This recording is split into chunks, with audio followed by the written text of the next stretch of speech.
धूप में रेत गर्म हो रही थी और लीना समुद्र किनारे टहल रही थी। हल्की लहरें किनारे से कुछ कह रही थी। नमकीन हवा उसके फेफड़ों में भर गई। हर सांस से उसे समुद्र की विशालता का एहसास हुआ। लीना मुस्कुराई। उसे बहुत सुकून मिला। वह अक्सर इस रास्ते पर टहलती थी।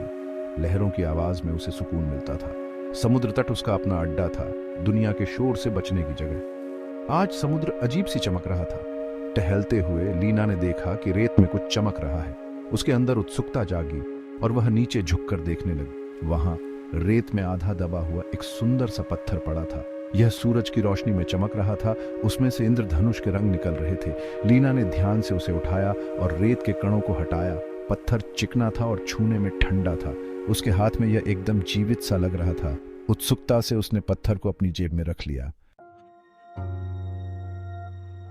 लीना अपना सैर जारी रखी। उसका मन उस खूबसूरत पत्थर के ख्यालों से भरा हुआ था। यह क्या था? यह कहां से आया था?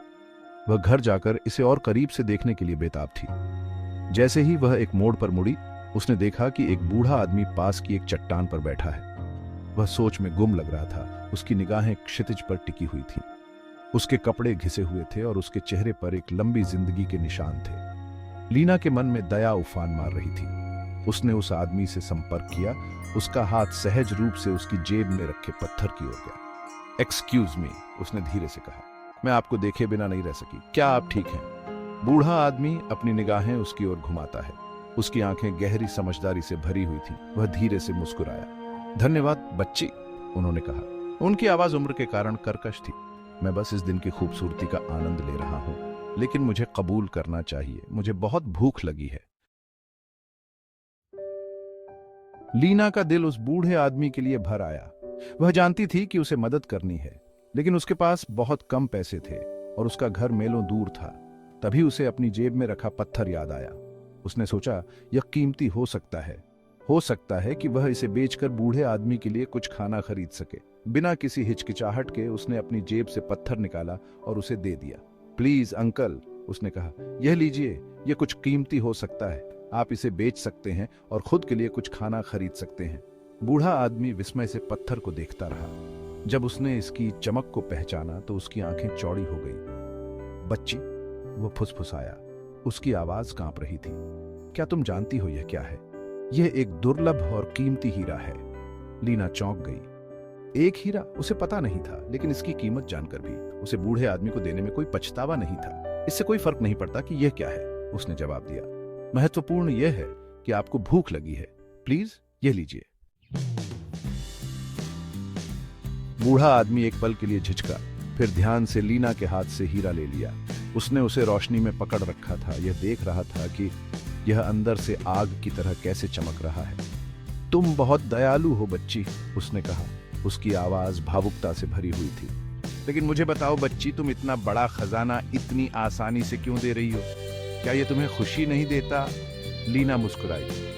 सच्ची खुशी चीजों से नहीं मिलती, उसने जवाब दिया। यह अंदर से आती है, दया से, करुणा से और दूसरों की मदद करने की खुशी से। बूढ़ा आदमी धीरे से सिर हिलाया। उसकी आंखें समझ से चमक रही थी। तुम अपनी उम्र से ज्यादा समझदार हो बच्ची, उन्होंने कहा। आप पहले ही एक ऐसी सच्चाई खोज चुकी हैं जिसे खोजने में बहुत से लोग अपना पूरा जीवन लगा देते हैं। वह रुक गया, समुद्र की विशालता को देख रहा था।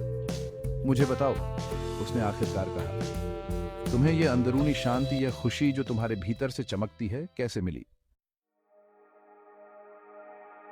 लीना ने उसके सवाल पर विचार किया। उसने वास्तव में इसके बारे में पहले कभी नहीं सोचा था। खुशी उसके लिए सांस लेने जितनी स्वाभाविक थी। यह ऐसी चीज नहीं थी जिसे उसने खोजा था। यह बस उसी का एक हिस्सा था जो वह थी। मुझे लगता है, उसने धीरे से कहा, यह जीवन में साधारण चीजों की सराहना करने से आता है। सूरज की गर्मी, लहरों की आवाज, अजनबियों की दया। वह रुक गई, सही शब्दों की तलाश में। और उसने आगे कहा, यह अंदर से आती है, जीवन की उथल पुथल के बीच शांति और स्थिरता पाने से।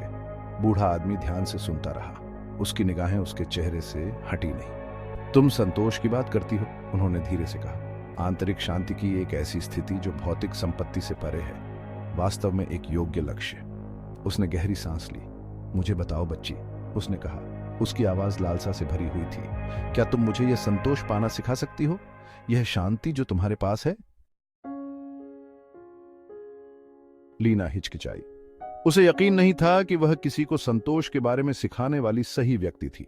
वह सिर्फ लीना थी, एक साधारण लड़की जिसे जीवन के रोज के चमत्कारों में खुशी मिलती थी। लेकिन बूढ़े आदमी की आंखों में देखकर उसने शांति के लिए एक वास्तविक इच्छा देखी, भौतिक दुनिया की पेशकश से बढ़कर कुछ और की लालसा।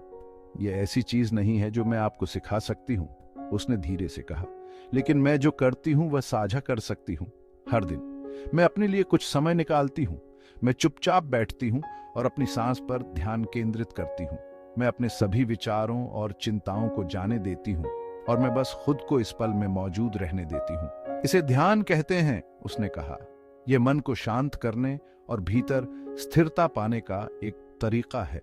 यह हमेशा आसान नहीं होता है, लेकिन अभ्यास से यह शांति और संतोष की भावना ला सकता है जो कोई भी भौतिक संपत्ति कभी नहीं ला सकती। बूढ़ा आदमी धीरे से सिर हिलाया। उसकी आंखें चिंतन में बंद थीं। उसने एक गहरी सांस ली, फिर उसे धीरे से बाहर निकाला। धन्यवाद बच्ची, वह फुसफुसाया। आपने आज मुझे एक अनमोल तोहफा दिया है, किसी भी हीरे से कहीं अधिक मूल्यवान उपहार।